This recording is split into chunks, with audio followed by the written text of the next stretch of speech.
Hello, and welcome to the Thursday evening, March 7th meeting of TV Toastmasters.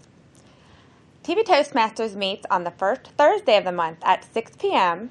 and the third Saturday of the month at 9 a.m. at the Anderson Community Television Studio, located at 7850 5 Mile Road. We encourage you, looking in at home, to come join us and check us out and see what we're all about. To find out more details, you can log on to www.tvtoastmasters.com. Today, we have a great meeting in place. I'd like to welcome our guests in the studio audience. We have Bobby Hall, we have Anthony Martinez, and we have David Fortunato, as well as Diego Martinez, a frequent guest. So thank you guys for joining us today. And now I would like to turn over the meeting to our Toastmaster for this evening, Miss Carol Kormelink. Thank you, Madam President, fellow Toastmasters, our welcome guests, and our most welcome viewing audience. The meeting is divided into three parts. If you look at your program, you'll see that we have an informal session first, which is the all-counter grammarian will give us the word of the day. We have table topics where you answer a question not of your choosing, and you have from the time you get up to your seat to come up here to give a reply in 1 to 2 minutes. And you try to use the word of the day. That's the challenge when you get up here. Then we have the formal presentation of the speakers. We have 3 speakers this evening. Then we will have the feedback, the general evaluation where you're listening, responding skills, where we have general feedback on what you did well on your speech, what improvements you might make the next time, and what your strengths are. And then we will have other reports evaluating the meeting, the all-counter timer, which Michelle will explain her role when she gets up here. And we also have a timing report. To start the meeting, I would like to call on the all-counter grammarian to give us our word of the day. Michelle Lewis is our president and is a competent communicator. Thank you, Madam Toastmaster. As the all-counter and grammarian, my job is to help bring awareness to our use of filler words such as ahs and ums, and crutch words such as so-so and double words, and just words that we should focus on not trying to use in a professional setting and in our everyday language. I also would like to present you a word of the day and encourage you to try to incorporate that into your speech or your speaking roles today. The word of the day is pellucid. Pellucid is an adjective, and it means emitting maximum passage of light without diffusion or distortion, reflecting light evenly from all surfaces, and easy to understand. The pellucid waters that lap upon the island's beaches, and her poetry has a pellucid simplicity that betrays none of the sweat that went into writing it. So hopefully this is a very pellucid word for you to use today, and I will be tracking as people incorporate that into their language. Madam Toastmaster. Thank you, Madam Grammarian, all-counter, master all-counter grammarian. My brother didn't think that my speech was too pellucid because he gave me this plaque that said, "I know you think you understand what you think I said, but what you may not realize is what you heard is not what I meant." Can remember that? Thank you for that word of the day. The challenge is to use it when you come up here, and I will probably use it in the easy to understand. I hope the program, I was going to ask you, when you look at this agenda, does it look foreign to you or is it easy to understand? I would like some feedback sometime later on after the meeting. Our next fun part of the day, when you first come to Toastmasters for the table topics where you ask a question out of your choosing, you go, oh, choosing, you say, oh, don't call on me, don't call on me. And then after you do it, you say, oh, it's so much fun. I hope they call on me. I want to be called on. My table topics question theme today is a kinder, gentler way. I have never had a filtered thought. And if I'm thinking, you are so stupid, I'm probably going to say, you're so stupid. And I want to know a kinder, gentler way to say, "You are so stupid." I'm going to call on Diego first to see what kinder, gentler way he can tell us. Hi, how are you? Thank you. Well, to be honest, when a person you want to say something very polite, you might give a word that kind of diminish the significance, but also encourage as well. So if the person is not doing something right, you can say you can do even better, but you have to encourage the person instead of putting down. So if I understand correctly what you trying to get another person like a diminish, you can say, well, there's still a challenge for you to get to that point. So I never put a person down, so that's probably one of my characteristics. But I think in order to get the other person get to the level that we want to, because they didn't do something right, we can point out the strengths instead of the weakness, and that's the only way that I can consider. You can point out with a nice word, like say, well, it didn't win as planned, but next time you will get it. So that's what I think. Thank you very much. Good to see you. I totally believe in emphasizing your strengths to minimize your weaknesses rather than work on your weaknesses, because if your weakness is a 3, you only have maybe a 4 and it's still a weakness. Whereas if you work on your strength and they're an 8 and they're a 10, that really is an accomplishment. Thank you very much for that, Diego. Our second kinder, gentler way, when I'm driving and some stupid driver cuts me off, I curse them and hope that they have a wreck because they almost wrecked me. So what would be a kinder, gentler way of thinking about this when you are driving? And Bobby, would you care to answer that? If you will come up for the kinder, gentler way when someone almost causes you to have a wreck. You did say Bobby would. Oh, I'm sorry, but that's on the spot now. That's all right. In a kinder, gentler way, how would I do it? I wouldn't give them the finger like you were possibly speaking about earlier. What I would do is kindly put my blinkers on, maybe honk at them, wave a little nice gesture to them other than the finger. Let them know, I was here, you weren't there. Let's try and drive safely. Other than that, I am still learning this, I'm sorry. And we always shake hands to return the left turn. I have learned a kinder, gentler way. Now I say, bless you. And that helps me, and then I'm not wishing them, because when you wish something on someone else, you have 3 fingers pointing back at you, and so I don't want anything bad happening to me. So now I say, bless you. All right, and my last question is, when you see someone wearing something, maybe it's an outfit, a hairdo, and you want to say, that looks terrible on you, what's a kinder, gentler way? And guys, when your wife asks you, does this make me look fat? You need to know that kinder, gentler way. So, David, you said you would answer what? Okay, let's hear what David has to say, our guest. Thanks. First of all, thank you for having me. I appreciate it. So if I ever ran into this situation, my fiance asked me, how does this look on me? And it really honestly doesn't look good. I can really identify the fact that their self-esteem is wrapped up in that. They're questioning themselves. And I am totally okay with lying. I want them to feel good about themselves. Even though they're doubting, the most important thing is that they're confident, they believe in themselves, and they want to present themselves in that way to the world, really. So if I even hint that, again, my fiance doesn't look good in that outfit, she's not going to present herself in the best way to the world. And I don't want her to do that, because I view her as a special person, as a great person. And I want her to be able to walk down the street in a confident way, people to notice her being confident.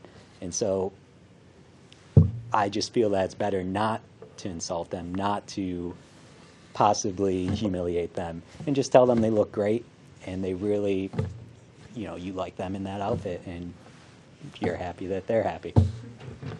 Thank Thank you very much. Very good. I'm real pleased with our guests, the way they answered.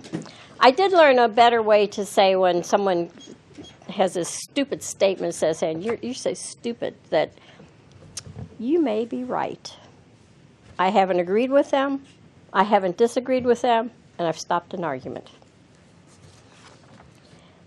Now we come to the prepared portion of our meeting where we have 3 speakers, and our first speaker tonight will be our newest member as soon as the meeting is over, and he will be giving a special occasion speech, Project 4, on presenting an award.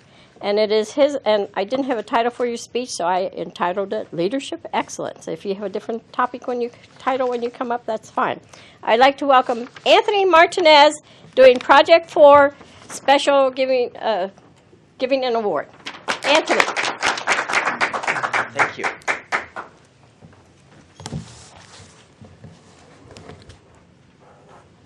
I'd like to welcome everybody tonight to our Toastmasters Leadership Track Advanced Leadership Award Ceremony. Each year, Toastmasters International recognizes one of its leaders whose work, dedication, and enthusiasm has moved our organization forward. Now tonight, I have the honor of presenting an award, the award of Advanced Leader Silver, to one of our most respected and distinguished members, Rick Barron. The purpose of our Advanced Leader Silver is to recognize outstanding achievement in leadership by a Toastmasters associate. Every once in a while, one of our members really sets him or herself apart. And I mean goes above and beyond the call of duty and sacrifices, and I mean personal sacrifice, will grab a hold of that leadership role. And Rick has done this with excellence and to an exceptional degree. And we are all here tonight to pay tribute to Mr. Rick Barron, because the achievement of Advanced Leader Silver is not easy. It takes years. And for one of those years, Rick served as Vice President, Public Relations of this organization, this club, TV Toastmasters. For another year, Rick served as President of TV Toastmasters. And for an additional year, Rick was an area governor for the organization. But most recently, he served as a public relations chairperson for the District 40 Fall Conference. Now, I'm here tonight to talk about who is receiving this award. Rick is a man who has personally mentored one of our sister clubs out in Brown County. Now, from where we are tonight, that's a long drive, and especially noting that the club start time was 8 a.m. That's personal sacrifice. Rick is a man who has spent countless hours working to make our District 40 Fall Conference a reality. And in the process of that, he has actively reached out to others, shared and communicated the final vision for the conference, and coordinated the efforts and ideas of many involved. So, when I asked him about all the hours that he spent, he said that it was an investment. And he said that it was an investment because he got to, and I quote, watch others grow. I'll just tell you, I know this guy personally, and he deserves this award many times over. He's been a personal mentor to me, and he's the reason why I'm here. So tonight, I bring you his spirit of selflessness and self-sacrifice. It is an honor and a privilege to present the award of Advanced Leader Silver to Mr. Rick Barron. Thank you, Anthony.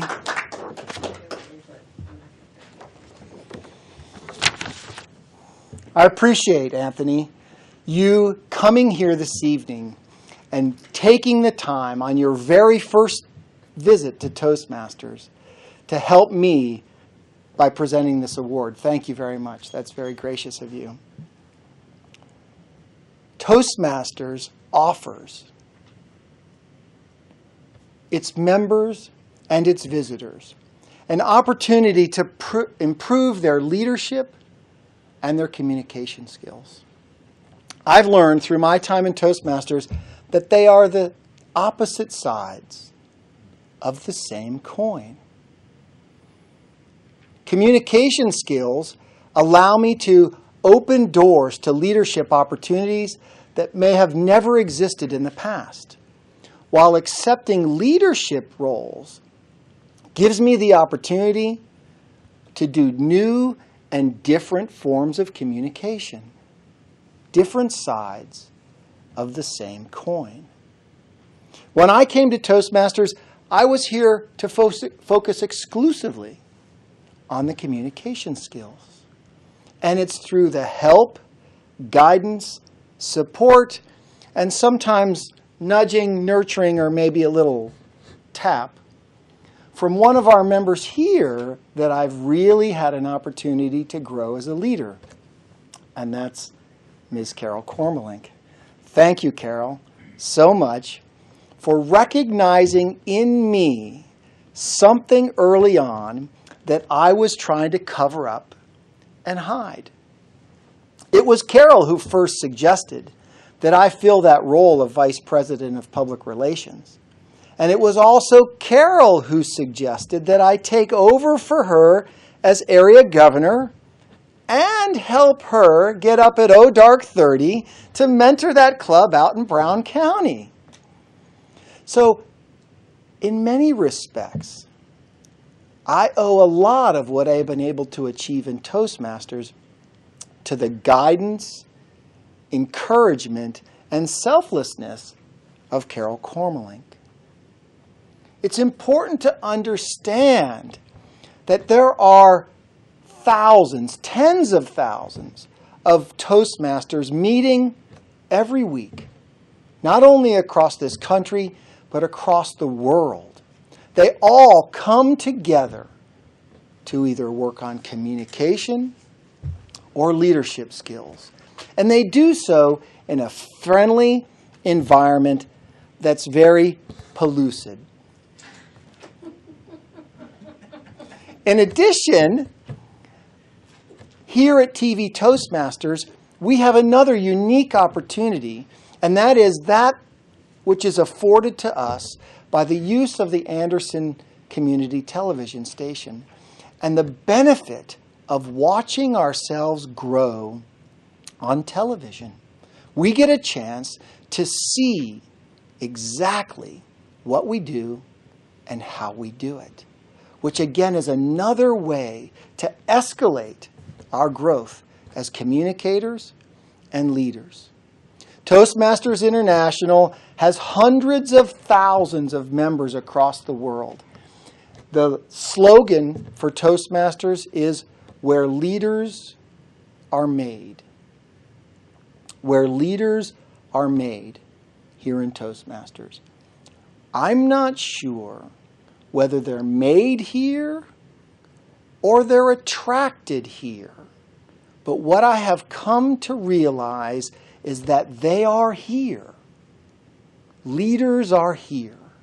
And if you're interested in growing as a leader, if you're interested in using leadership as a way to improve your communication skills, or communicating as a way to grow into more leadership responsibilities, this is the place to do it. Whether you choose to do that with us here at TV Toastmasters, or if our schedule doesn't fit for your life, you choose another one of the 60 or so clubs that are here in the Cincinnati area. The opportunity to celebrate with you the achievement of Advanced Leader Silver is truly a blessing. And what it does is it gives me the opportunity to reflect on that journey and to be grateful for those leaders, not only within the club, but outside the club as well, that have reached out and pulled me up to help escalate me to a point where now I can turn around and do the same for others. So please, come join us at TV Toastmasters. Come join us at Toastmasters, and you too can celebrate a leadership award here with us. Anthony, thank you so very much. Ms. Toastmaster? Thank you, Rick, for that great receiving an award. I don't know if anyone mentioned, that is the top leadership award. And when he gets to the top of the communication, he will be a distinguished Toastmaster, the highest level, educational level in TV Toastmasters. He mentioned how you grow at Toastmasters. I've seen people, their first week, they were reading their notes and you could hear the paper shake. And at their 10th speech, they're using body language. They're moving around the room. They're so suave. I'm going, is that the person I saw 9 speeches ago? On your chairs, your desk, there is a little ballot that you can write a love note, a note to the speakers on how they did, words of encouragement, or if there was something you didn't quite understand and would have liked some clarification. And if you don't mind, please sign your name, because someone, if they give me a note and I want to ask a question and it's not signed, I have no idea who to ask because I don't recognize handwriting. So that would be a little helpful item to put on your evaluation. And I don't even mind hearing things I'd rather not hear if I need them. I said my shoulders are broad, and it's what you learn after you know it all that counts.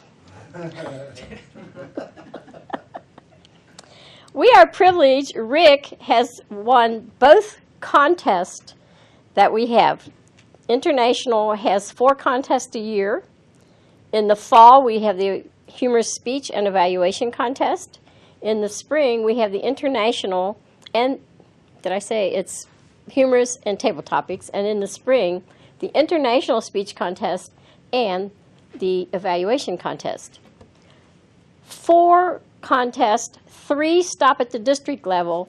International speech contest goes beyond the district level to the regional level, which is done at the International Convention, which is going to be held in Cincinnati in August. And they will have, all the districts will be competing. They randomly pick the districts and they will be competing, and they have from Thursday until Saturday to write their speech for the international contest of the 300,000 members in the world. This is the cream of the cream. 9 people will be competing for the title of World Champion of 2013.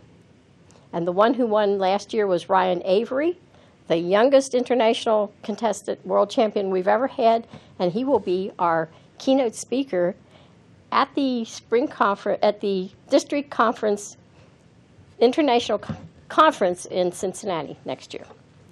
We had the privilege of asking Rick to come back and give us his practiced his speech that he will be giving next Saturday at the division contest, and it wasn't fair that they used our meeting date for that, so we all couldn't be there to cheer him on. But he will be talking about role reversal, and this is the speech he will be doing in the contest. Let us welcome Rick Barron, role reversal. Thank you, Carol. I can handle the gray hair, even the growth of my forehead and the forest sprouting from my ears. But there's one thing about the aging process that's mentally difficult to accept. At some point, the traditional roles of parent and child reverse, and you begin parenting your parents. We grow up thinking we'll live forever, and then hope our parents will. But at some point on life's journey, we're all challenged with a reversal in the traditional roles of parenting. Our parents serve three basic roles. The first role is the role of caregiver.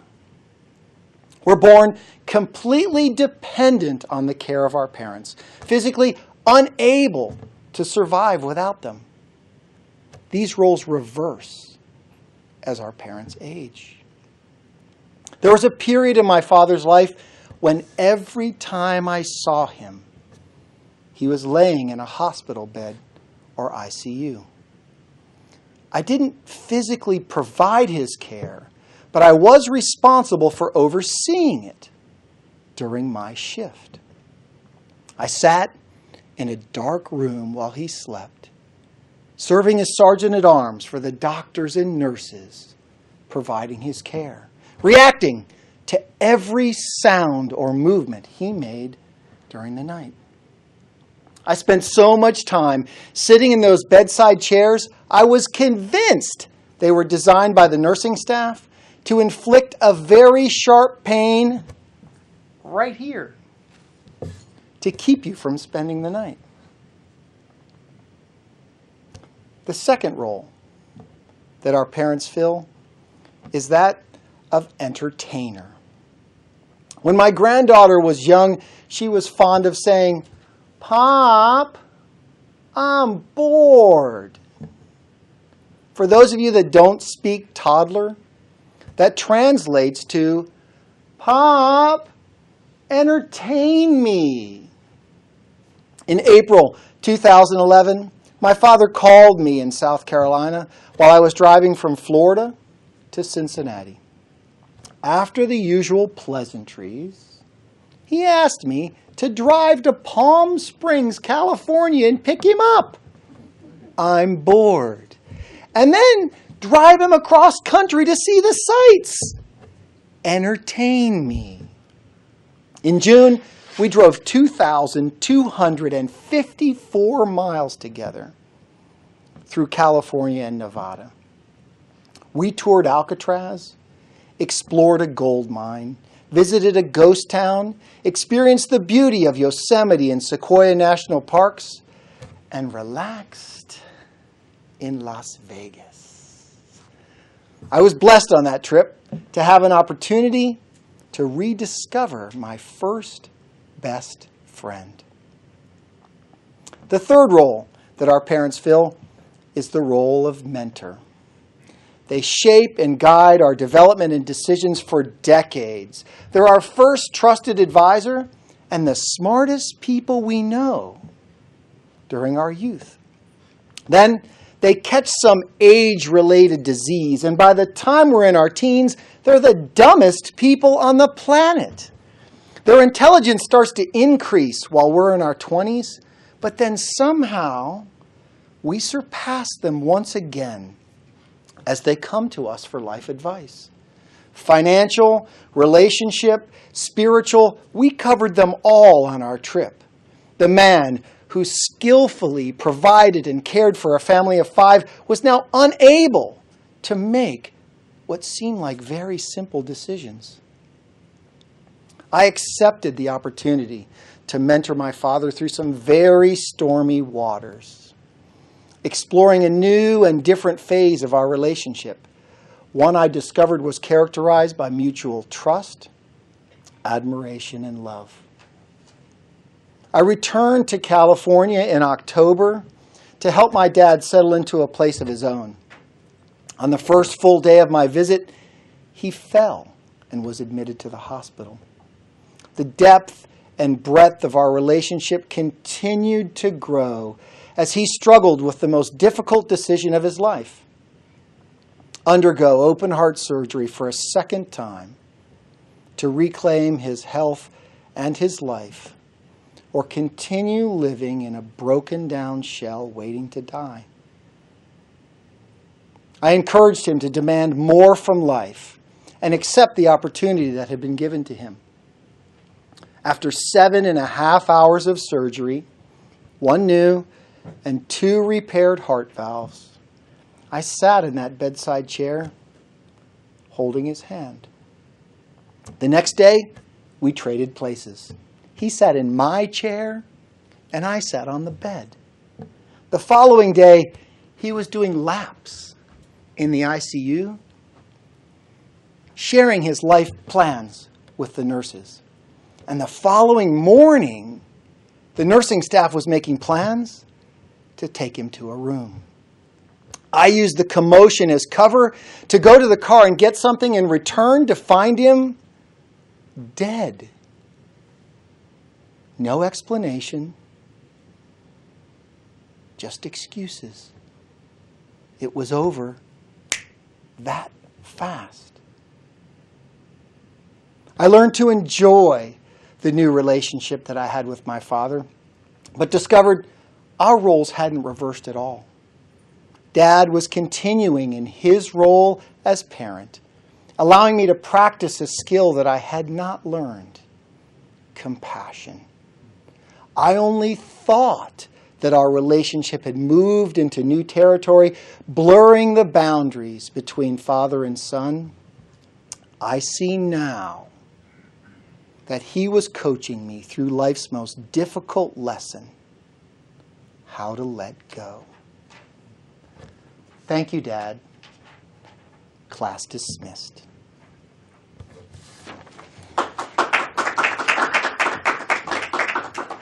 Wow. You had us wrapped with wrapped with attention. You could hear a pin drop from across the street. Thank you, Rick, for that. We will now have a few moments for the evaluators to finish their preparation of their evaluation. We now come to the fun part of the meeting where you get the instant feedback on what you did well and what you could do better and what your strengths are. And I will turn control of the lectern over to a person I've known all my life, Carol Kormelink, General Evaluator. Our first evaluator this evening, evaluating Anthony Martinez, will be Diego Martinez doing his evaluation. Let us welcome Diego. He is a member of the Toastmasters Club. Thank you, Caroline. Hello, how are you doing? Well, I have the pleasure and also the honor to have the first evaluation. I'm going to focus on some specific that I observed. Probably and grammatically I will not be able to correct you, but another thing that I've been observed during my time in this club, I would like to give you what is the best way that you can encounter the audience in the best way, in a positive way. One of the things that I want to present when you are talking with public is at least get all the confidence looking to the camera, looking to your audience, and spend at least from 5 to 6 seconds so you can continue grabbing the attention of the person who is talking to you. So that could be my first, I guess, observation.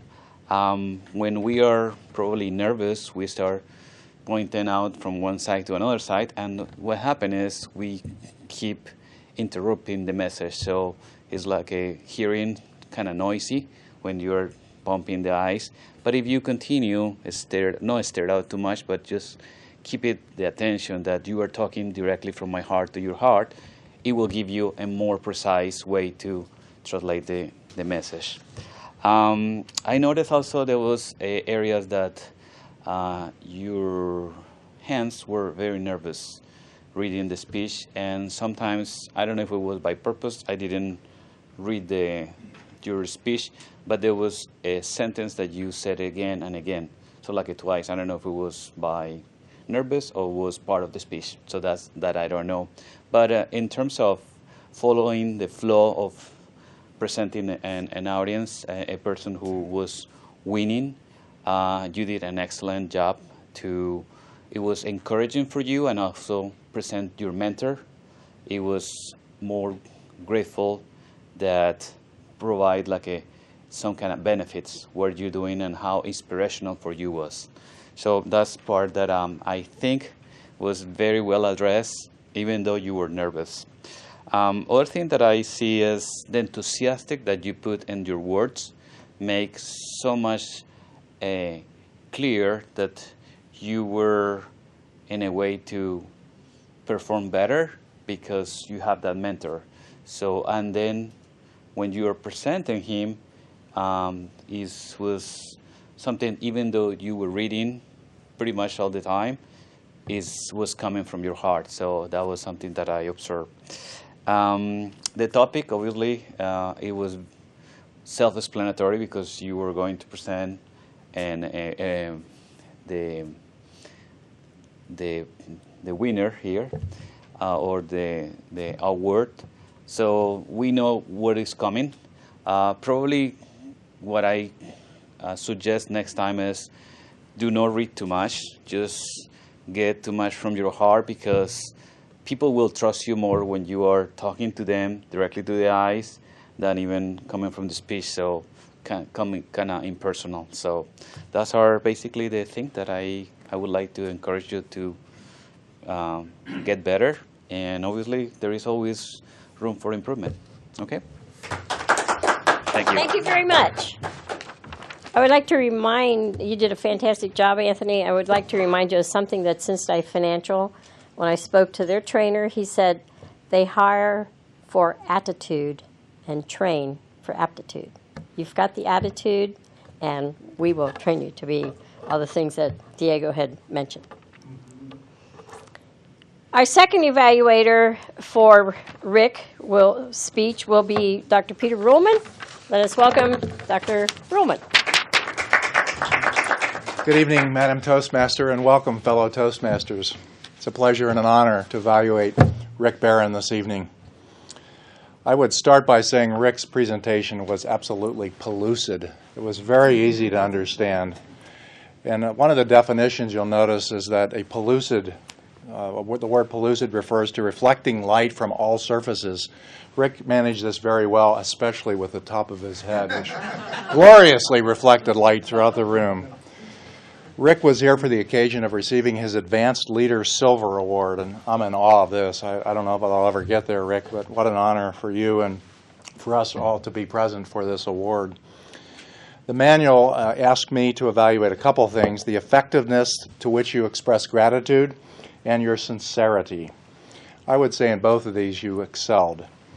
You alluded, first of all, to Anthony taking time out of his busy schedule to be here personally tonight, and we're very sincere in looking at him and doing that. In terms of Carol, you looked at Carol, you were very sincere, you were smiling, you were happy, you were grateful. There was no question about your sincerity.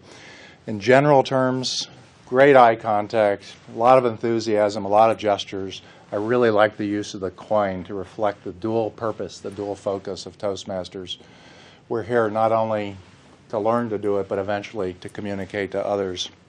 I thought that was an excellent focus and was really inspiring to me personally. In terms of what I liked about the speech, I think that would encompass it there. We're here to learn. We're here to accept mentorship from people who have been ahead of us, but ultimately to take that, to become leaders, and then to farm that out to other people who are in need of those skills. Thank you very much, Rick, for that speech, and thank you for the honor. Thank you.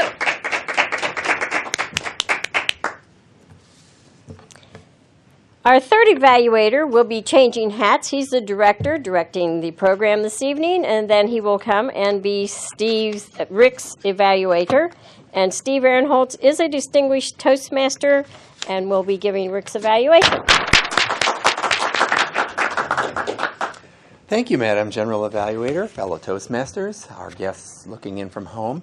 Rick, this is the third time I've heard this speech.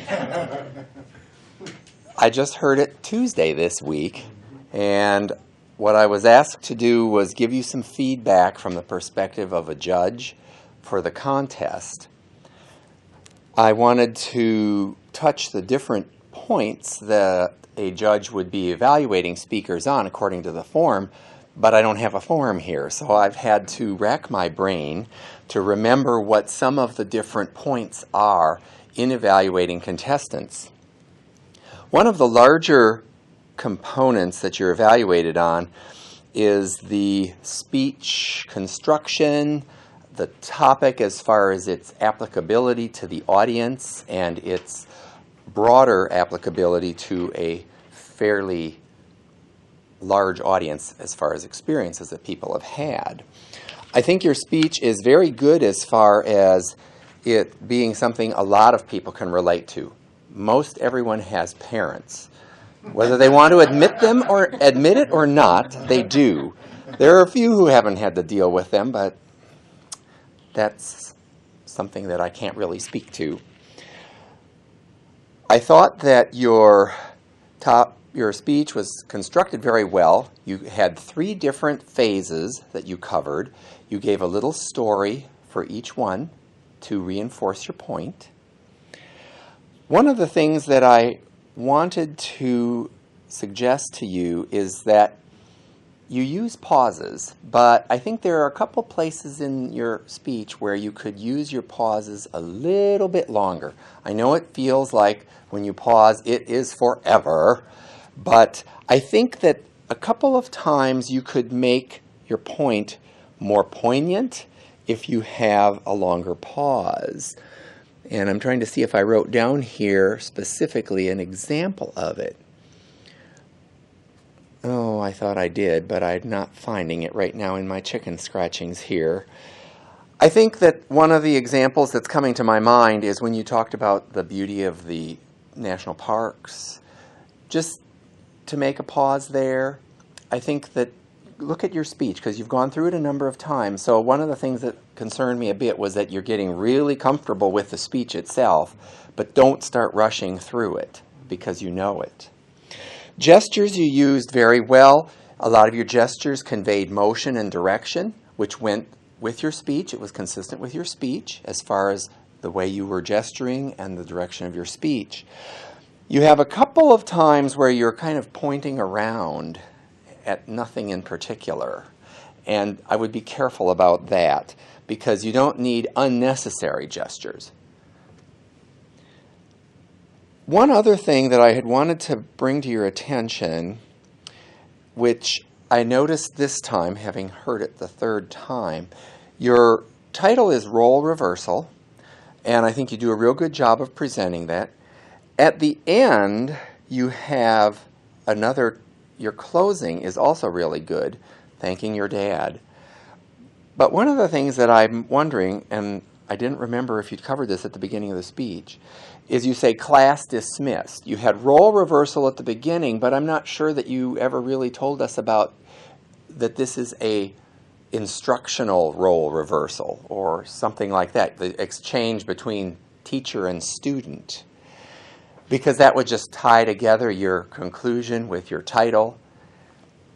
That was something I'd like you to consider. Yeah, I have role reversal versus lifelong instructor. Parents are lifelong instructors, even when we don't want to learn. Effective use of language, grammar, very good. Your appearance is good. Gestures are appropriate. You have good presence. You aren't looking up, which is something I know you've done in other speeches, so I want to commend you on achieving that. Good luck, because I'll be here during for our meeting when you're at the contest. Those are some things that I would just suggest you take a look at when you look through your speech and as you're working on it. Madam General Evaluator. Thank you very much, Steve, for that excellent evaluation. We now come to our all-counter grammarian report to see how many times we use pellucid and ahs, ums, other killer filler words. Michelle Lewis, competent communicator. Thank you, Madam General Evaluator. Pellucid. So we have the big winner today is Peter. He used it 3 times in his speech, and he had a fantastic example to go along with it, Rick's head. So you win the phrase of the day as well. Carol used the word of the day once, and Rick used the word of the day once. As far as grammar, Carol used the word once. I think you kind of forgot what you were going to say. And then you did get tangled up one time. You said streep instead of street. A little bit of a tangle up there. But other than that, you did a fantastic job. As for table topics, Diego, you used the word 5 times. You used well twice. You used 3 times, and so once. So happens to be my favorite word, and Rick will agree to that. I say that quite often, so I pay attention to it. So, Bobby, you did a great job for your first time up here. I heard one and that was it. David, you did a great job. You almost had it, and then I heard an if.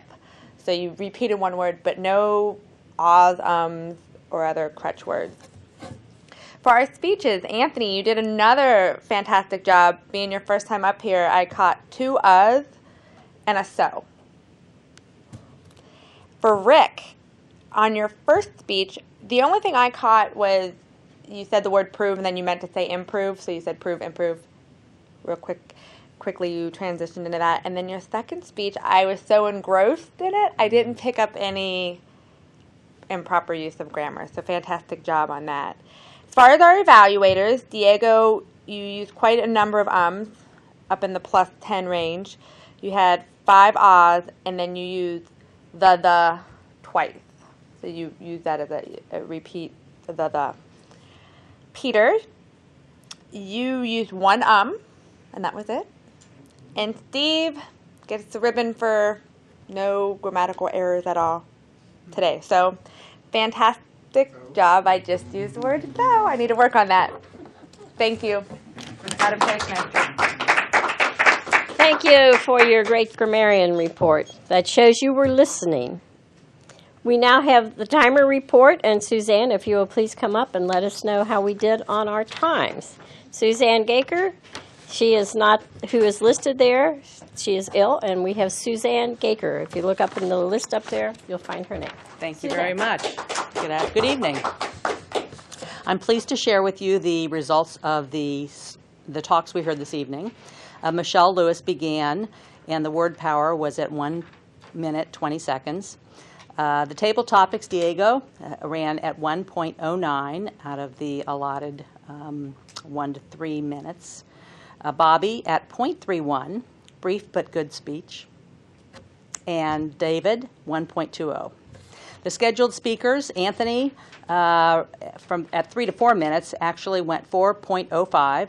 Rick, 5 to 7 minutes, was 5.56, and his second speech was 7.04. The evaluators, Diego, the allotted time is 3 minutes. He went slightly over at 3.44.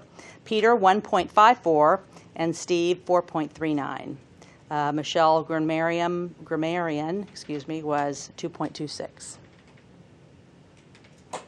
Thank you very much for that great report for your first time as a timer.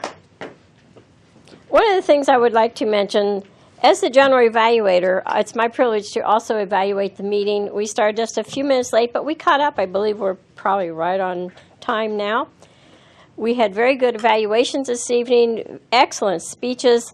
The one thing that I don't know if you noticed, when someone comes from my right to the lectern, I leave to the left. If they come from the left, I leave to the right, so I'm not crossing in front or in back of them. That's one thing you might want to remember. And don't pound on the lectern because the microphone really picks it up. I just heard a few pounds tonight.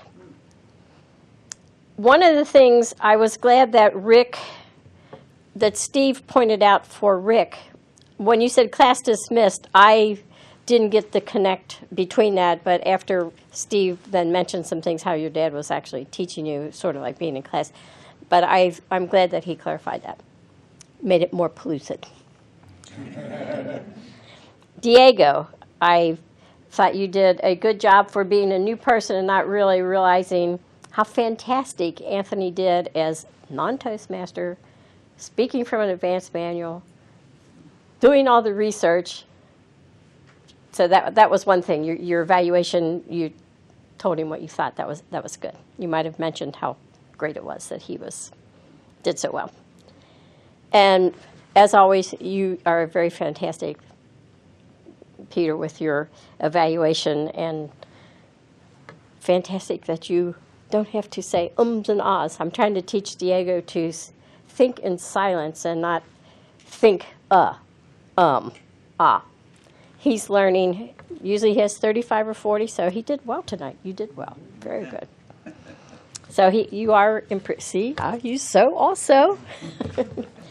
At this time, I will return control to our president so she can get some comments from the guest, Michelle Lewis. Thank you, Carol. Before we go into comments from the guests, I do want to mention that on April 13th, TV Toastmasters will be conducting an effective listening workshop at the at the Anderson Community Television Studio. It's upstairs, so it's not in the studio, but at 7855 Mile Road, and that'll be from 9:30 to 12:30. There's a $10 fee to pay for the manual. Refreshments will be provided, but it'll be a great opportunity to start focusing on other aspects of communication, and we all know how important and critical listening is. So we hope that you will join us for that. To find out more details, you can log on to www.tvtoastmasters.com. So I want to say thank you to those looking in at home for joining us tonight, but I also want to thank the guests in our audience. And I wanted to ask if anybody would like to come up and make a comment about the meeting, what they thought. Anthony, Bobby, David, anybody willing to come up? And Diego, I always forget Diego. I feel like he's a member. Diego, come on up and say what you would, if you comment. Thank you. Thank you very much. Well, I want to say just two things. One is very encouraged to come here and speak in public. I think it's something that I've been doing for almost three months. You start becoming more confident, and you become, even it's like a muscle, like you go into the gym and start kind of work it out. The good thing here is you get benefit from every point of the person who are participating. So you also have feedback from other people. So any feedback is welcome, because it will create like an assortment of tools when the person are speaking to others. So obviously, if I use the word so many times or I try just to listen myself and trying to also get the message that I want to and be attentive what I'm saying too. With that regard, I will be able to use different words, different transition words to help me to communicate my ideas, but every single feedback that I receive from the audience are welcome, and like I said, it's always good. The last thing that I would like to encourage is there is a seminar that is coming on April 13, and you mentioned, Michelle, that will be a manual. It's possible to have that manual before that day, or there is a manual that will be given that day. So that's something that I would like to ask, because in order that I can practice before I came here, I would like to digest the information, and will be, if it's possible, I have no idea. So if you can give a little more about that part of the thing that is coming, will be appreciated. Okay. Thank you. Thank you, Diego. Again, so thank you, Bobby, David, and Anthony, for joining us, and we hope you come back and join us. I know Anthony is actually going to be a member, so we look forward to you guys coming to future meetings and participating. So this concludes our March 7th meeting of TV Toastmasters. Before we go, I do want to wish Rick luck in the contest. You make us proud, so we want to have participation in both the contests, and we want the winner to come from our club. That would be fantastic. So even though we won't be there in body, we'll be there in spirit. So let us know how you do, and best of luck. To find out more about TV Toastmasters, you can log on to tvtoastmasters.com. We meet again the first Thursday of the month at 6 p.m. and the third Saturday of the month at 9:30. Is it 9:30? 9 o'clock. 9 o'clock a.m. at 7855 Mile Road. We look forward to seeing you. Thank you.